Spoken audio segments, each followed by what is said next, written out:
सुप्रभात बच्चों।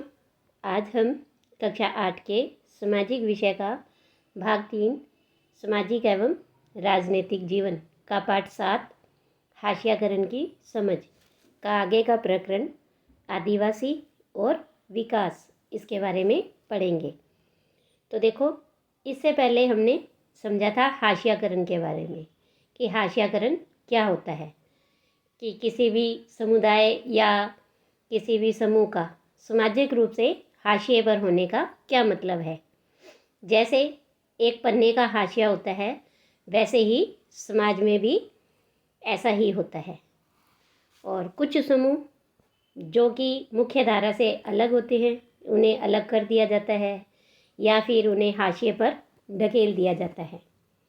और समाज में ऐसे समूह या समुदाय हो सकते हैं जिन्हें इस तरह की बेदखली का एहसास रहता है। और उनके हाशियाकरण की वजह ये हो सकती है कि वे एक अलग भाषा बोलते हैं, उनके रीति रिवाज अलग होते हैं, उनके धर्म हैं वो दूसरे धर्मों से अलग होते हैं। तो इन कारणों से, इसके साथ साथ वो गरीबी के कारण और सामाजिक व आर्थिक स्तर में इनकी वजह से अपने आप को हाशिए पर महसूस करते हैं। तो जो उनकी ये एहसास है, ऐसे समुदायों को संसाधनों और मौक़ों का फ़ायदा उठाने से भी रोक देता है। तो ये समुदाय अपने अधिकारों के लिए आवाज़ उठाने में भी चूक जाते हैं। हमने ये भी पढ़ा था कि जिनके पास मानो धन दौलत है या जो ज़्यादा पढ़े लिखे हैं या राजनीतिक रूप से जो ज़्यादा ताकतवर हैं, उनसे ये अपने आप को कम महसूस करते हैं। और ये हाशियाकरण किसी एक क्षेत्र में महसूस नहीं होता, बल्कि समाज के हर क्षेत्र में, चाहे वो आर्थिक, सामाजिक और राजनीतिक कोई भी क्षेत्र हो, उन्हें हर क्षेत्र में महसूस करने के लिए विवश करते हैं। और उनकी इसी विवशता को हमने एक आदिवासी परिवार की कहानी के द्वारा पढ़ा था, जिसमें कि जो दादू हैं वो उड़ीसा के रहने वाले हैं और कैसे वो वहाँ से उन्हें विस्थापित किया गया और फिर वो लोग वहाँ से दिल्ली कैसे पहुँचे, ये सारी हमने कहानी पढ़ी थी। फिर इसके बाद हमने देखा कि आदिवासी कौन होते हैं। तो आदिवासी का मतलब होता है मूल निवासी, और जिसे जनजाति भी कहते हैं।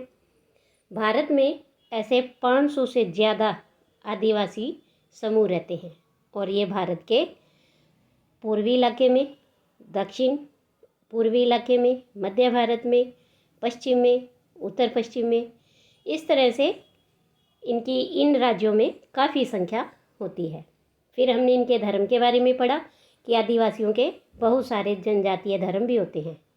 उनके धर्म मुख्य धर्मों से बिल्कुल अलग होते हैं। और आदिवासियों के धर्मों का आसपास के साम्राज्य में जो प्रभुत्वशाली धर्म है, उन पर भी उनका असर पड़ता है।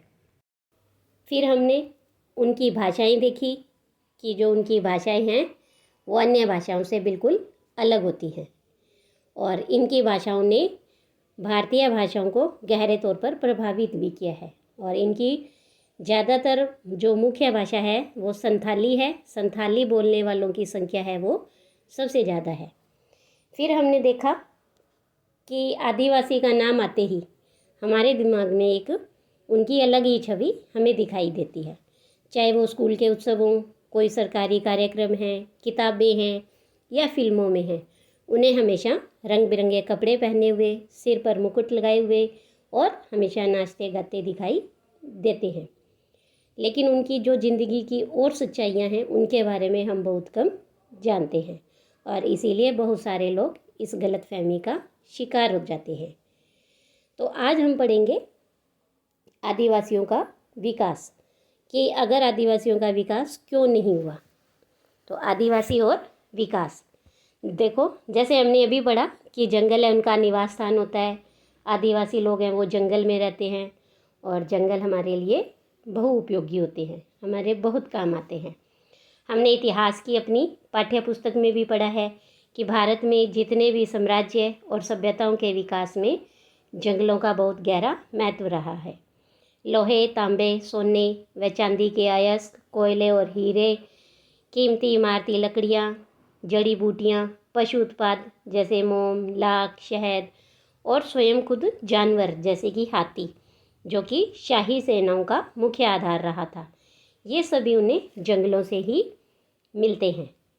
इसके अलावा जीवन के आगे बढ़ते रहने में जंगल का बड़ा योगदान है, यानी कि ये सारी वस्तुएं तो हमें जंगलों से मिलती ही है। इसके साथ साथ क्या है कि हमारा जीवन है वो सुचारू रूप से चलता रहे, इसमें भी जंगल का बड़ा योगदान है। इन्हीं जंगलों से बहुत सारी नदियों को लगातार पानी मिलता रहा है। अब हमें समझ में आ रहा है कि ये जंगल हमारी हवा और पानी की उपलब्धता और गुणवत्ता को गहरे तौर पर प्रभावित करते हैं। तो देखो कि हमने भूगोल में पढ़ा है कि कैसे जंगल हैं वो हमारे पर्यावरण को शुद्ध करते हैं, वर्षा कराने में सहायक होते हैं। हमने पारितंत्र के बारे में पढ़ा था। बिल्कुल वैसे ही इन जंगलों के कारण हमारा जीवन भी आगे सुचारू रूप से चलता रहता है। तो ये तो बात थी 19वीं सदी की, कि 19वीं सदी के आखिर तक हमारे देश का बड़ा हिस्सा जंगलों से ढका हुआ था, और कम से कम 19वीं सदी के मध्य तक तो इन विशाल भूखंडों का आदिवासियों के पास ज़बरदस्त ज्ञान था, क्योंकि वो जंगल में रहते हैं और जंगल की जड़ी बूटियाँ हैं, उत्पाद हैं, उनका वो उपयोग करते हैं, तो उन्हें वो अच्छी तरह से इन चीज़ों के बारे में सबका ज्ञान था। और इन इलाकों में उनकी गहरी पैठ थी और जंगलों पर उनका पूरा नियंत्रण भी था। मानो जैसे कोई शासक है तो उसे अगर अपनी सेना के लिए हाथी चाहिए या शहर चाहिए, तो वो क्या है, इस तरह से पूरी तरह से इन आदिवासियों समुदायों पर निर्भर थे। तो इसीलिए आदिवासी समुदाय हैं वो बड़ी बड़ी रियासतों और रजवाड़ों के अधीन नहीं रहे, बल्कि बहुत सारे राज्य इन वन संसाधनों के लिए आदिवासियों पर निर्भर रहते थे। तो ये बात तो थी अंग्रेज़ों से आने से पहले की, यानी कि आदिवासी जब स्वतंत्र थे, जंगल में रहते थे, जंगलों पर उनका नियंत्रण था। लेकिन यह तस्वीर आदिवासियों की प्रचलित छवि से बिल्कुल अलग है। आज उन्हें हाशियाई या शक्तिहीन समुदायों के रूप में देखा जाता है। औपनिवेशिक शासन से पहले आदिवासी समुदाय शिकार और चीज़ें बीनकर आजीविका चलाते थे। जैसे हमने इतिहास में पढ़ा कि अंग्रेज़ों के आने से पहले है आदिवासी समुदाय हैं वो अपनी आजीविका जंगली उत्पादों को बेचकर और इस तरह से अपनी आजीविका चलाते थे। तो वो एक जगह ठहर कर कम ही रहते थे। वे स्थानांतरित खेती के साथ साथ लंबे समय तक एक स्थान पर भी खेती करते थे। हालांकि ये परंपराएं अभी भी कायम हैं, लेकिन पिछले 200 सालों में आए आर्थिक बदलावों, वन नीतियों और राज्य व निजी उद्योगों के राजनीतिक दबाव की वजह से इन लोगों को बागानों में, निर्माण स्थलों में, उद्योगों में और घरों में नौकरी करने के लिए ढकेला जा रहा है। यानी कि ये देखिए, इससे ये पता लगता है हमें कि आदिवासी हैं वो जंगल में रहते थे और किसी न किसी कारण से उनका विस्थापन किया गया, उन्हें वहाँ से हटा दिया गया और वे समाज की और जैसे दूसरे शहरों में गए, वहाँ छोटे मोटे काम करने लगे, फैक्ट्रियों में, उद्योगों में, है ना, निर्माण स्थल थे जो, वहाँ उन्होंने अपनी जीवन याचिका के लिए छोटे छोटे काम किए गए। तो उनका विस्थापन तो हुआ और वो समाज की मुख्य धारा में भी आए, उन्हें ज़बरदस्ती ढकेला भी गया, लेकिन मुख्य धारा में होने के बावजूद भी वे लोग हाशिए पर आ गए, यानी समाज में पिछड़ गए। और इतिहास में पहली बार ऐसा हो रहा है कि आज उनका वन क्षेत्रों पर कोई नियंत्रण नहीं है और ना ही उन तक सीधी पहुंच है। तो देखो बच्चों कि यहाँ पर कुछ प्रश्न हैं। तो पहला प्रश्न देखिए कि आज के भारत में कौन सी धातुएं महत्वपूर्ण हैं और क्यों, और वे धातुएं कहाँ से हासिल होती हैं, क्या वहाँ आदिवासियों की आबादी है। तो देखो, लोहा, तांबा, एल्युमिनियम, सोना और चांदी ऐसी कई धातुएं हैं जो महत्वपूर्ण हैं। क्यों? क्योंकि इन धातुओं पर हमारे भारत का आधुनिक उद्योग है वो निर्भर करता है। तो ये धातुएं कहाँ से हासिल होती हैं? तो ये हमारे भारत के झारखंड, उड़ीसा, पश्चिम बंगाल, छत्तीसगढ़, इन राज्यों से हासिल होती है। इसके बाद यही था कि क्या वहाँ आदिवासियों की आबादी है। तो हाँ, वहाँ पर आदिवासियों की आबादी बहुत अधिक है। जैसे कि हमने ये खुद पढ़ा था कि अकेले उड़ीसा के अंदर ही 60 से ज़्यादा आदिवासी जनजाति समूह रहते हैं। इसके बाद दूसरा प्रश्न है कि ऐसे 5 उत्पाद बताइए जो जंगल से मिलते हैं और जिनका आप अपने घर में इस्तेमाल करते हैं। तो देखिए, जैसे हम लकड़ी इस्तेमाल करते हैं, जलाऊ लकड़ी है, इमारती लकड़ी है, इसके अलावा जड़ी बूटियां हैं, लाख है जिनसे चूड़ियाँ बनाई जाती हैं, गोंद है, फल हैं, इस तरह से बहुत सारे उत्पाद हैं जो हम हमारे घर में इस्तेमाल करते हैं। इसके बाद तीसरा प्रश्न है कि वन भूमि पर निम्नलिखित मांगें किन लोगों से की जा रही हैं। कि मकान और रेलवे के निर्माण के लिए इमारती लकड़ी चाहिए, खनन के लिए वन भूमि, गैर जनजातीय लोगों द्वारा कृषि के लिए वन भूमि का उपयोग, और वन्य जीव अभयारण्यों के रूप में सरकार द्वारा आरक्षित जमीन। तो इन सब कार्यों के लिए, ये सारी मांगों के लिए जो वन भूमि है वो किन से मांगी जाती है। तो देखिए कि ये सारी जो चीज़ें हैं वो आदिवासियों से मांगी जा रही हैं। इसके बाद यह है कि इन मांगों से जनजातीय समुदायों पर किस तरह से असर पड़ा है। तो देखो कि आदिवासी इन मांगों के कारण क्या है कि जो जनजातीय समुदाय हैं वो इन जंगलों से पलायन कर गए हैं। आदिवासी समुदाय अपने जंगलों को छोड़ करके शहरों में छोटी मोटी नौकरी की तलाश में वहाँ से चले गए हैं, पलायन कर गए हैं, और इस तरह से उन्हें विस्थापित होना पड़ता है। इसके बाद बात करते हैं हम कि ये देखिए यहाँ पर क्या है कि झारखंड और आसपास के इलाकों के आदिवासी 1830 के दशक से ही बहुत बड़ी संख्या में भारत और दुनिया के अन्य इलाकों जैसे मॉरिशस, कैरिबियन और यहाँ तक कि ऑस्ट्रेलिया में भी जाते रहे हैं। भारत का जो चाय उद्योग है असम में उनके श्रम के बूते ही अपने पैरों पर खड़ा हो पाया है। आज अकेले असम में 70 लाख आदिवासी हैं और इस विस्थापन की कहानी भीषण कठिनाइयों, यातना, विरह और मौत की कहानी रही है। 19वीं सदी में इन पलायनों के कारण 5 लाख आदिवासी मौत के मुंह में जा चुके थे। नीचे दिया गया एक गीत है जो आदिवासियों की आकांक्षाओं और असम में उनके वास्तविक हालात की वानगी पेश करता है। तो देखिए, आओ मिनी असम चले, हमारे देश में तो बहुत कष्ट हैं। असम की धरती पर मिनी हरियाली से भरे चाय के बागान हैं। सरदार कहता है काम और काम बाबू कहता है उन्हें पकड़ो और इधर लाओ। साहब कहता है मैं तुम्हारी खाल उधेड़ दूंगा। हे जादू राम, तुमने हमें असम भेजकर बड़ा ही छल किया है। तो देखिए, इसी कविता से जुड़ा हुआ एक प्रश्न है कि इस कविता में क्या बताने का प्रयास किया जा रहा है। तो देखो, इस कविता से हमें ये स्पष्ट साफ दिखाई दे रहा है कि इन आदिवासियों की ज़मीन को है ज़बरदस्ती छीना जा रहा है और इन आदिवासियों को असम में विस्थापित किया गया है। इसके बाद देखिए कि आपको यहाँ एक ये चित्र दिखाई दे रहा है और ये जो चित्र है वो उड़ीसा के कालाहांडी ज़िले में स्थित न्यामगिरी पहाड़ी का है। यह डोंगरिया कोंड नामक एक आदिवासी समुदायों का इलाका है और न्यामगिरी इस समुदाय का एक पवित्र पर्वत है और एक बड़ी एल्युमिनियम कंपनी यहाँ पर खान और शोधक संयंत्र यानी रिफाइनरी लगाना चाहती है और यह योजना इस आदिवासी समुदायों को विस्थापित कर देगी। तो इस समुदायों के लोगों ने इस प्रस्तावित योजना का जमकर विरोध किया है और पर्यावरणवादी भी उनका समर्थन कर रहे हैं और सर्वोच्च न्यायालय में कंपनी के खिलाफ मुकदमा भी चल रहा है।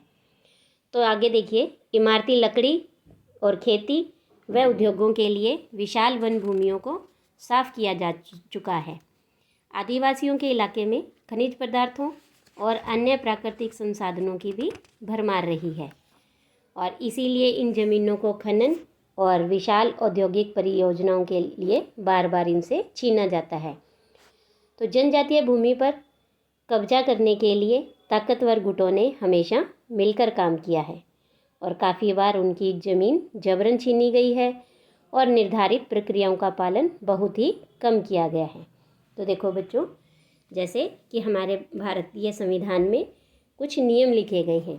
अगर किसी को वहाँ से किसी भी स्थान से विस्थापित किया जाता है तो बदले में उन्हें किसी और स्थान पर स्थापित किया जाता है, उन्हें नौकरी दी जाती है। लेकिन इन्होंने देखा कि आदिवासी हैं, ये बोलेंगे नहीं, ये कुछ कर नहीं सकते, तो इन्हें डराकर धमकाकर और इसी तरह से ही इन्हें यहाँ से हटा दिया गया है। तो अब देखिए इसके बाद कि सरकारी आंकड़ों से पता चलता है कि खनन और खनन परियोजनाओं के कारण विस्थापित होने वालों में 50% से ज़्यादा केवल आदिवासी रहे हैं। तो देखिए कि ये कहने का यहाँ ये मतलब है कि जब भी कोई भी परियोजना चलती है और उन परियोजनाओं के दौरान कुछ लोगों को वहाँ से विस्थापित करना पड़ता है, हटाना पड़ता है, तो उसमें सिर्फ आदिवासी ही नहीं होते और दूसरे लोग भी हैं जो वहाँ रह रहे होते हैं, तो उन्हें भी वहाँ से हटाना पड़ता है। लेकिन इन सभी लोगों में से 50% से ज़्यादा संख्या किसकी है? आदिवासियों की है। तो इसीलिए आदिवासियों के बीच काम करने वाले संगठनों की एक ताज़ा रिपोर्ट से ये पता चलता है कि आंध्र प्रदेश, छत्तीसगढ़, उड़ीसा और झारखंड में जो लोग विस्थापित हुए हैं उनमें से 79% आदिवासी थे और उनकी बहुत सारी ज़मीन देश भर में बनाए गए सैकड़ों बांधों के कारण जलाशयों में डूब चुकी है।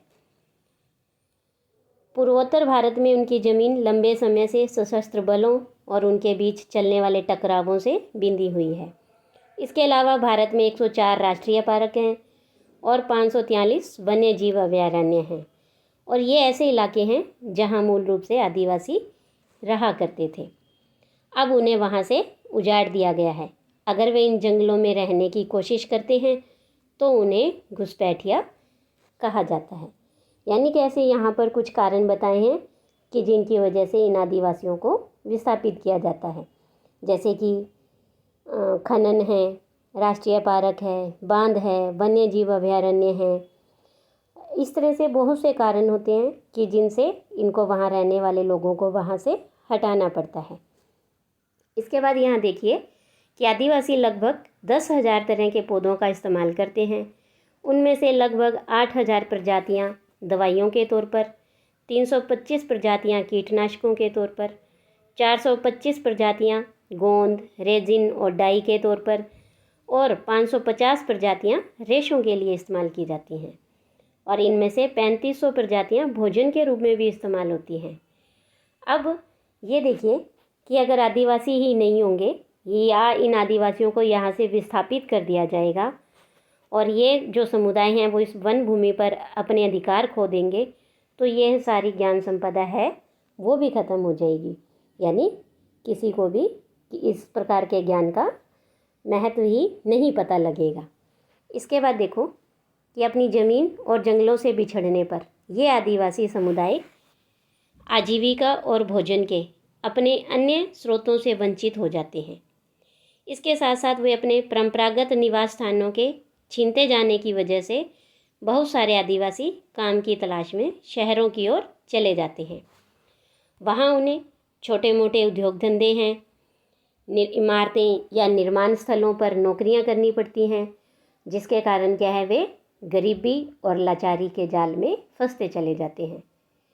तो इस तरह से अगर ग्रामीण इलाकों में 45% आदिवासी और शहरी इलाकों में 35% आदिवासी गरीबी की रेखा से नीचे गुजर बसर करते हैं और इसकी वजह से वे कई तरह के अभावों का शिकार हो जाते हैं और इन्हीं सभी कारणों से उनके बहुत सारे बच्चे कुपोषण के शिकार होते हैं।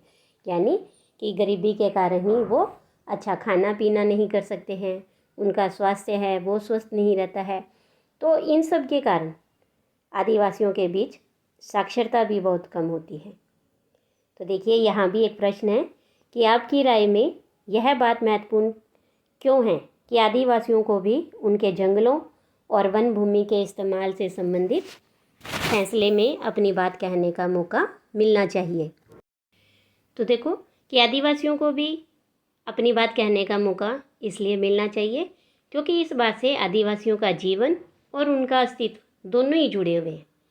अगर हम उनसे राय नहीं लेते हैं या उनसे राय नहीं ली जाएगी तो उनका अस्तित्व है बिल्कुल ही समाप्त हो जाएगा। इसके बाद है कि जब आदिवासियों को उनकी ज़मीन से हटाया जाता है तो उनकी आमदनी के स्रोत के अलावा और भी बहुत कुछ है जो उनसे हमेशा के लिए नष्ट हो जाते हैं। जैसे कि उनके रीति रिवाज हैं, उनकी परंपराएं हैं, उनके मंदिर हैं, इस तरह से वो सारा कुछ है वो गवा देते हैं, जो कि उनके जीने और अस्तित्व के स्रोत होते हैं। उड़ीसा में एक रिफाइनरी परियोजना के कारण विस्थापित हुए गोविंद मारन ये कहते हैं कि उन्होंने हमारी खेती की ज़मीन छीन ली, बस थोड़े से मकान छोड़ दिए हैं। इसके अलावा उन्होंने शमशान भूमि, मंदिर, कुएं, तालाब सब कुछ अपने कब्जे में ले लिया है। अब हम कैसे जिएंगे?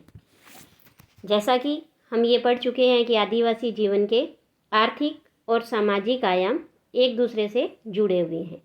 तो देखो कि सामाजिक और आर्थिक आयाम एक दूसरे से कैसे जुड़े हैं कि मानो आर्थिक से यहाँ मतलब है कि जैसे मानो वो जंगली उत्पादों को बेच करके और अपनी आमदनी प्राप्त करते हैं, जैसे कि शहद है, लाख है, जड़ी बूटियाँ हैं, इनको वो शहरों में जाकर बेचते हैं और उनसे उन्हें आमदनी प्राप्त होती है। और सामाजिक आयाम से उनका मतलब है कि उनके जो रीति रिवाज हैं, उनकी परंपराएं हैं, ये लोग मिलकर एक साथ मनाते हैं। तो इस तरह से क्या है, ये आपस में एक दूसरे से जुड़े हुए होते हैं। और अगर एक दायरे में होने वाला विनाश दूसरे दायरे को भी प्रभावित करता है, तो उनके संसाधनों के लिए होने वाली छीना झपटी और विस्थापन की यह प्रक्रिया अक्सर दर्दनाक और हिंसक होती है। जैसा कि हमने कहानी में पढ़ा कि अगर ये लोग आदिवासी अपने स्थान से जंगलों से नहीं जाते हैं तो इन्हें मारा पीटा जाता है, इन्हें धमकाया जाता है, तो उनके साथ हिंसा की जाती है। तो जो ये विस्थापन की प्रक्रिया है वो हमेशा, या ऐसे कह सकते हैं कि ज़्यादातर दर्दनाक और हिंसक होती है। इसके बाद हम पढ़ेंगे कि अल्पसंख्यक और हाशियाकरण। अभी हमने पढ़ा आदिवासी और हाशियाकरण, ऐसे ही अल्पसंख्यकों को कैसे हाशिए पर लाया गया या वो कैसे हाशिए पर आए। तो देखो यहाँ पर अल्पसंख्यक शब्द से मतलब है कि ऐसे समुदाय जो कि संख्या की दृष्टि से अन्य समुदायों के मुकाबले बहुत ही कम होते हैं। तो अल्पसंख्यकों के बारे में हम अगली वीडियो में पढ़ेंगे। आज के लिए इतना ही। धन्यवाद।